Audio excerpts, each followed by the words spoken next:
nta Imana idakuruma. Unyibukije ahandi hantu ngo umusore yagiye gusura umukobwa noneho ngo agiye kumusura bamwakiriza ibyo kurya birimo ibirayi. Buriya ngo mu mafunguro ashyuha cyane ubundi bavugamo ibintu bitatu, bavugamo igikoma, intoryi n'ibirayi. Buriya mafunguro ngo bishyushye Ariko urutoki ni urwa mbere ruboneka amazi. Noneho umusore mu gihe bamaze kumwakira ari umusore mu bakeneye, noneho abona ibyo kurya bishaka. Noneho mu gihe fiancé we asubiye mu cyumba agiye kugira ngo avuye muri salo azana ifuke n'utundi tuntu,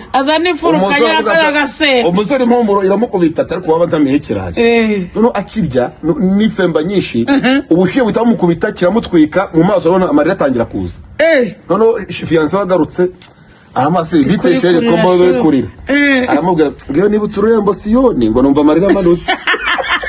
Siyoni zahagera rwose baribuka ngo n'urupfu rwa Kristo ngo yapfuye ku musaraba, ngo numva rwose gari ibintu biteye agahinda. Siyoni ndandijije ngo Siyoni yaburije kandi ari cyakira ariko yakoze akantu keza ko kwibuka Siyoni. Ariko ibyo nabyo ni ukuyambaye amambaye babonye Siyoni yarayambaye ariko kubera ko yagize amahirwe yibuka